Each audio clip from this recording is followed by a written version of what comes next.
Le contournement ferroviaire Nîmes-Montpellier sur les rails, les travaux débutent en ce moment dans le Gard. Le point sur ce chantier dans cette édition. Deuxième match de H-Cup pour les rugbyman montpelliérains. Après son succès à Trévise en Italie, le MHR reçoit les Irlandais de l'Ulster samedi au stade Yves du Manoir. Et on finira ce journal en musique avec l'Aglo au rythme du jazz qui se poursuit jusqu'à la semaine prochaine à Nîmes et ses environs. Le préfet du Gard met en garde les anti-corridas. À quelques jours du festival taurin de Rodillan, les 26 et 27 octobre, un arrêté municipal leur interdit de manifester dans un rayon de 400 mètres autour des arènes. Il rappelle que tout contrevenant s'expose à 6 mois de prison et 76 000 € d'amende.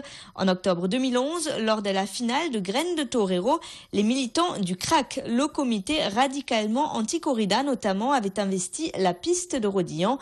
Des échauffourées avec les aficionados avaient alors éclaté, des faits qui n'ont pas encore été jugés par le tribunal correctionnel de Nîmes. Manifestement, et parce que ça a été prouvé dans d'autres villes de France, lorsque le CRAC manifeste, ça n'est pas pour exprimer une opinion, c'est pour empêcher physiquement le déroulement de corrida.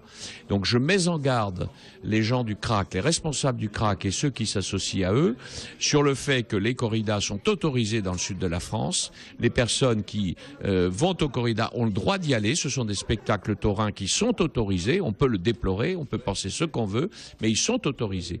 Et c'est donc une liberté que je dois protéger, de même que le droit de manifester est une liberté qui doit être protégée, mais il y a une frontière entre l'expression d'une conviction et le trouble à l'ordre public. Je ne laisserai pas troubler l'ordre public le 27 octobre à Rodillan. Après les fouilles préventives, place aux gros engins de chantier. Les travaux du contournement ferroviaire Nîmes-Montpellier vont à présent démarrer, un nouveau maillon de la ligne à grande vitesse qui devrait permettre de rallier notamment Montpellier à Paris en TGV en moins de 3 heures. Les explications, Alain Belon. Dès ce mois de novembre, les travaux de la LGV du contournement Nîmes-Montpellier vont débuter. Cette nouvelle phase de la ligne à grande vitesse va durer 2 ans. On vient de passer 1 an et demi à déjà caler tous les ouvrages, à définir à obtenir toutes les autorisations administratives qui sont nécessaires pour démarrer. Donc ça, c'était une phase importante. Maintenant, évidemment, la phase la plus importante, elle est devant nous, c'est de construire, de faire le chantier proprement dit, où on va mobiliser 1500 personnes avec pas mal de matériel de chantier divers et variés. Donc toutes les périodes sont importantes. La mise en service sera aussi importante dans 4 ans, bien sûr, puisque là, il s'agira de faire rouler des trains à 300 km/h. À terme, 5 à 6 000 emplois directs ou indirects travailleront sur ce chantier. Les ouvrages d'art auront une part importante sur les 80 km de la ligne à grande vitesse. Il y a 180 ouvrages à construire sur la ligne, ça fait un ouvrage tous les 450 mètres en moyenne. C'est énorme et c'est bien au-delà de ce qui se fait habituellement sur des lignes TGV. Il y a énormément de routes à remettre en place. Et il y a également une grosse contrainte hydraulique. Les 180 ouvrages, ça va du dallo hydraulique de 2,50 m d'ouverture jusqu'au viaduc sur le Lez qui fait plusieurs centaines de mètres. Dans le Gard, le premier coup de pelle sera aux abords de Générac, Manduel et Émargues. La ligne à grande vitesse sera livrée en 2017. Elle aura la particularité d'être mixte et se partagera donc entre voyageurs et le fret. Bonjour, l'avenir de la recherche est en jeu, votre santé est en jeu aussi. Jeudi, de grosses colères pour les salariés de Sanofi à Montpellier. Ils étaient plus d'une centaine à manifester ce midi, place de la Comédie. En début de semaine, le groupe pharmaceutique a présenté son nouveau plan de restructuration. Le site Hérolté doit devenir un centre global de développement, mais parallèlement, plus de 130 suppressions d'emplois sont annoncées et 170 transferts, essentiellement vers la région parisienne. Une réorganisation inacceptable et incompréhensible pour les syndicats. Vous m'expliquez comment on fait pour renforcer une activité alors qu'on diminue de 25% les postes. C'est une augmentation négative. Je suis désolé de vous le dire, non, la direction communique beaucoup là-dessus en disant que Montpellier devrait être un centre stratégique de développement, mais en même temps diminue et amoindrit les ressources qu'il y a en développement. Donc ça nous pose un gros problème, ça. D'autant plus que certaines activités pourraient être versées vers l'industriel, sur d'autres sites industriels, ce qui affaiblit encore plus le développement dédié à la recherche. Il y a une semaine, les militants socialistes désignaient Jean-Pierre Moore, tête de liste aux prochaines élections municipales à Montpellier.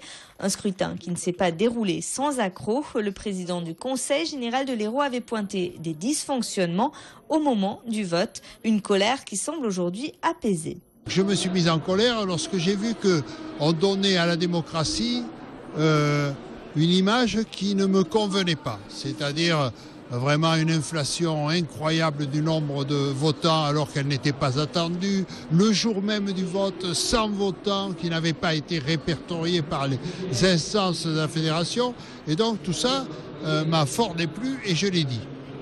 Maintenant, le vote a eu lieu, il a été proclamé et nous sommes en ordre de marche pour conserver à la ville de Montpellier une direction de gauche. Il n'y a que ça qui m'intéresse et qui retienne mon attention désormais.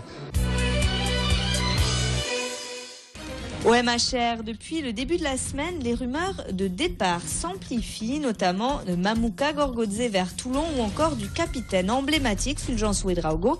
Mais samedi, les rugbyman montpelliérains ne devront pas avoir l'esprit ailleurs. C'est à Yves du Manoir qu'ils disputent leur deuxième match de poule de Coupe d'Europe. Ils reçoivent les Irlandais de l'Ulster. Reportage à l'entraînement, Mouadel Yakabi.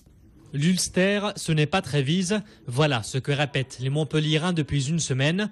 Pour leur deuxième match de la H-Cup, les Montpelliérains auront en face un adversaire beaucoup plus coriace que les Italiens. L'Ulster, finaliste de la compétition il y a 2 ans, est favori pour la remporter cette année. C'est surtout une équipe presque sans défaut, selon Mario Ledesma, le genre de match qu'on aimerait disputer.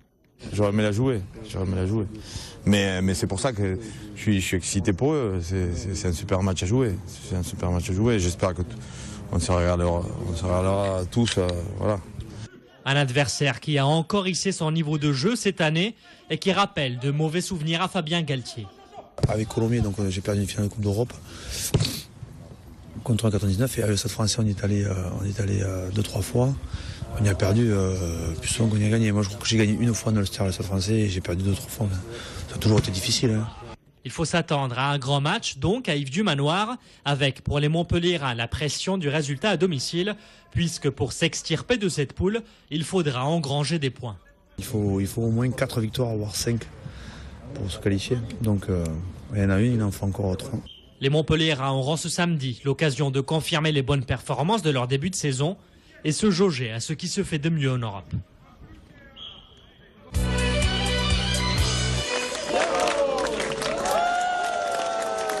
Et voici la nouvelle façade du Jam à Montpellier. Pour ses 30 ans, la salle de concert et école de musique dédiée au jazz s'est offert 7 fresques sur mesure.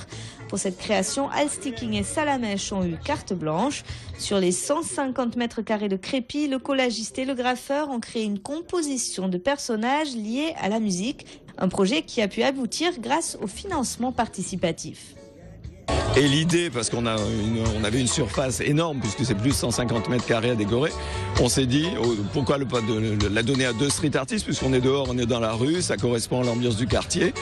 L'idée leur a plu parce qu'effectivement ils avaient tout d'un coup un vrai challenge à relever et nous, ma foi, une fois qu'ils nous ont présenté la maquette, après ça c'est une histoire de logistique, de financement, mais c'est aussi un vrai challenge parce qu'on est passé par une plateforme participative et ce sont 191 personnes qui ont donné chacune à partir de 5 € jusqu'à 300 € pour financer cette fresque qui va rester là. Du jazz aussi à Saint-Gilles dans le Gard. Samedi, la salle des arènes de la commune a résonné au son de la contrebasse d'Avishai Cohen. Pour sa 3e participation à l'Aglo au rythme du jazz, l'artiste est venu avec une nouvelle formation composée de cordes. Reportage Alain Delon.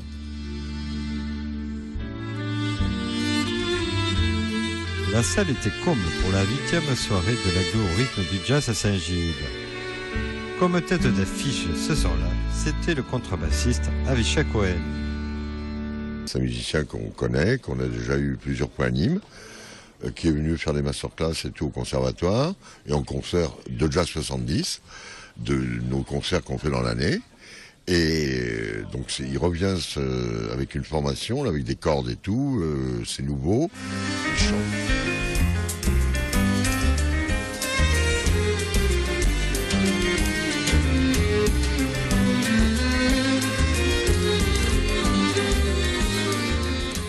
Je suis très heureux d'être ici ce soir et j'ai hâte de débuter cette tournée autour de notre nouvel album intitulé Alma, dont nous allons vous interpréter la musique ce soir, avec un ensemble incroyable. C'est pour moi une grande inspiration que de chanter tous ces titres, quelle que soit leur origine.